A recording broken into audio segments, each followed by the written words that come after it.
in this short podcast, we're going to introduce a tool called the 5S, which is a simple technique to help you make a difference in your workplace and potentially at home too, particularly those of you who work hybrid. 5S can help with both physical and digital spaces. So can you tell us, Chailey, what is 5S? 5S stands for sort, straighten, shine, standardise and sustain. So it's just about keeping things tidy and putting things away.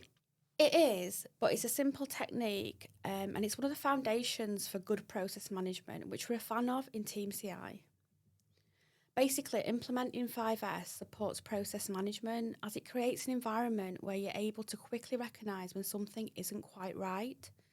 You might have heard of Marie Kondo or watched Sort Your Life Out with Stacey Solomon. They are both versions of 5S.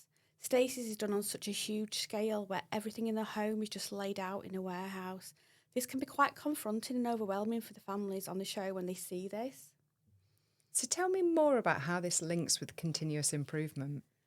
Well, it provides a basis for eliminating waste in our work. Waste is the parts of our processes which have no value to our customers or the organisation, and we hate waste in CI. And 5S provides a good base for improving quality in a workplace as well as health and safety. It's also good for your well-being. And I'd imagine knowledge of this tool can support your work and your home life. Yeah, we are all guilty of holding on to items that we don't need, both at home and in our workplace. If you just ask yourself, how often do you refer to that pile of paperwork just sat on your desk? Or that file sat on your desktop? Or use that teapot at the back of the cupboard with a broken handle? Or if you're me, the ice cream maker that's in the back of the cupboard still gathering dust? So for me, it's children's books, spices, life, paperwork. I guess the list can go on and on. So how does the 5S help? Well, it unclutters our lives, both physically and mentally.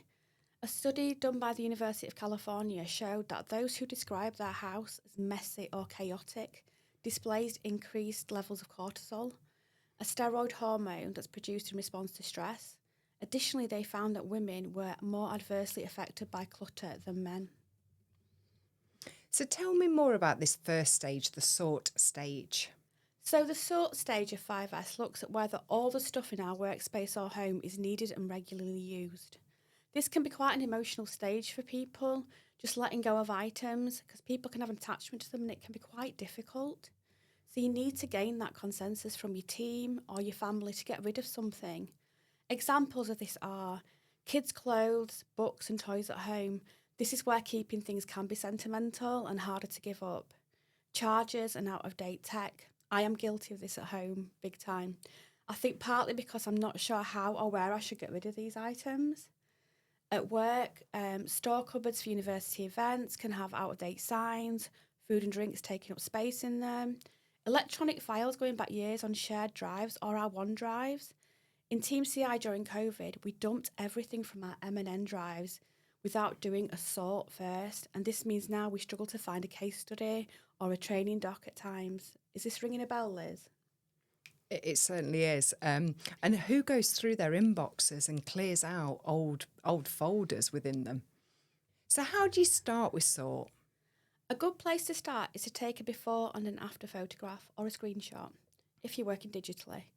Discard obvious things like rubbish, broken items, unused files or older files. Think of current GDPR regulations as well. You could carry out something called a red tag exercise. This can be done physically or digitally. So what you do is you identify an area to look at. So that can be an office, a physical space, or a SharePoint or an N&M drive. Examine everything.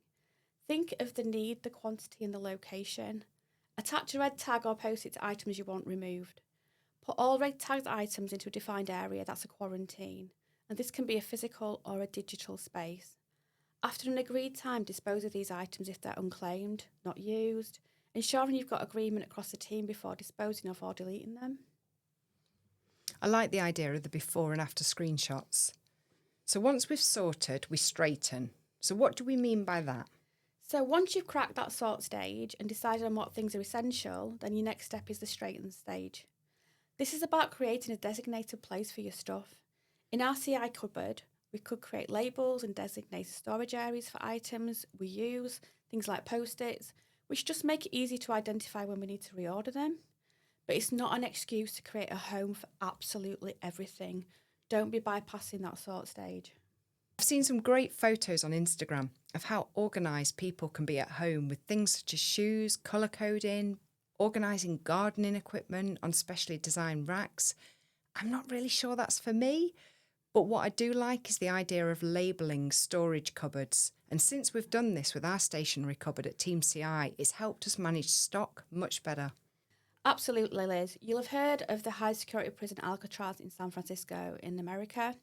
Well, if you ever go on a tour there, you'll see a shadow knife board in the old kitchen area where each knife had its own place on the board.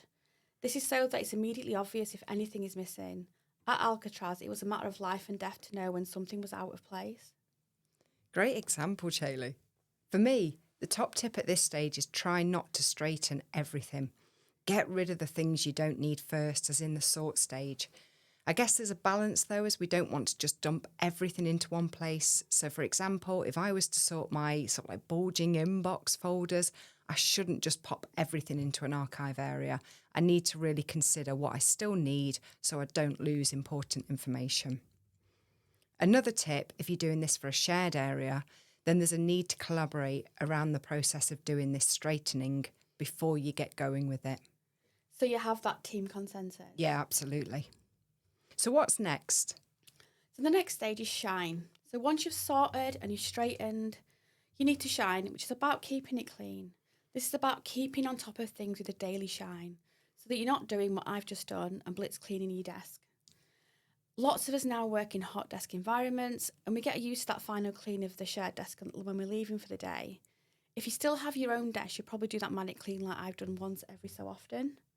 Do you clean your desk regularly, Liz? I have to admit, probably not as much as I should, but maybe I should. It'll help with my well-being. Yeah, it might be worth giving it a try, Liz. Standardise is about creating consistency, ensuring that your team are all storing your documentation in the same place, using the same naming conventions, putting things back on their shadow board or to the designated post-it note cupboard. The key to knowing whether this is working is to test it out with a new member of the team and see if they can quickly work to your agreed standard. This is really hard and something that we in CIHQ need to work on with our SharePoint site. I say this desperately looking for a case study again, Liz. This is an important stage for process improvement, isn't it? It is. Wherever possible, we should aim to standardise our ways of working. Your point about it being important for induction and training of colleagues really resonates with me from our previous area of work, where we had a lot of processes for new staff to understand quickly. We found it beneficial to have everything documented in one place to support staff knowledge exchange and staff training and development. So remind me, what is the final part of using this technique? So the final S is sustain. And sustaining is the most difficult, as this is where it needs to become a thing that happens as a way of life. It is a ritual, it's a part of your routine. It takes time and it takes dedication to ensure that this isn't something that slips when everything else goes a little bit crazy and everybody's demanding your time.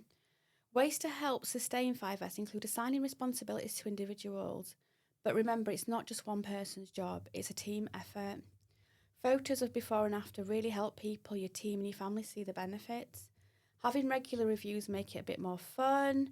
I know of a colleague whose team had a regular weekly slot on a Friday afternoon just to tidy their digital files at the end of the day. So that is 5S for you. It's pretty easy and anyone can do it. It does seem pretty straightforward and very practical to achieve. So thank you, Chailey, for explaining it. There are lots of other uses for 5S, both physically and digitally. And the key is just to step off that hamster wheel and make the time to embed this as your daily ritual. In the long run, you will save time, but you have to make that first step. So how do our listeners find out more? Well, you might have come across Marie Kondo, who I mentioned earlier. Her approach focuses on tidying by category and not location. So you might tidy your clothes and then move on to your books. And it's about including those sentimental items too. She talks about clutter being caused by a failure to put things back where they belong, which I am often guilty of. As mentioned earlier, watching Stacey Solomon sort your life out is a good start. Also, there was a programme called The Great Home Transformation on Channel 4, and it was hosted by Emma Willis and Nick Grimshaw. And that was another example, quite similar to Stacey's show, and they used a heat map to track how families use their home. So that'll help them inform improvements that they made to their home as part of the show. And the trick is never reverting to clutter after tidying. So you have a designated place for everything. You do that sort, a home for every single one of your items. So that's your straighten stage, yeah? Yeah, but remember, even before thinking about storage, it's important that you finish discarding first. You go back to that sort. Although I did read recently that even Marie Kondo has admitted her life is slightly messier now that she's had a third child. But she was taking the 5S technique to another level. We can all relate to how life can derail this at times, but it's still really important. You can find work-related articles about 5S by Lifehack around organising tips for your office, and just doing a quick internet search provides more useful examples of how the tool can be used digitally, physically, and at home and within a work setting. So anything you'd advise our listeners to do straight away? My first thing is to do, it's a bit of a challenge, go and find the oldest item in your home. So it'd be in a cupboard at work, food tins, spice rack, tins, drawers. See what the oldest thing you can find, because it's surprising what we keep and what we don't throw away. I bet. Also at work, check your store cupboard. Check the top shelf, the back of the cupboard, to see what surprises you might find. I actually found 2 weeks ago ping pong balls and stopwatches in the CI cupboard. And I recommend watching our Team CI 5S video, which uses an interactive game, and you could watch this individually or as a team prior to using the 5S, just to help you collaboratively bring that into your area, that piece of CI. So that's it for today's session. We'd love to hear your 5S stories, so please do get sharing them on our CI network. Send us an email, post us some before and after photos. We really love to see them. Thank you.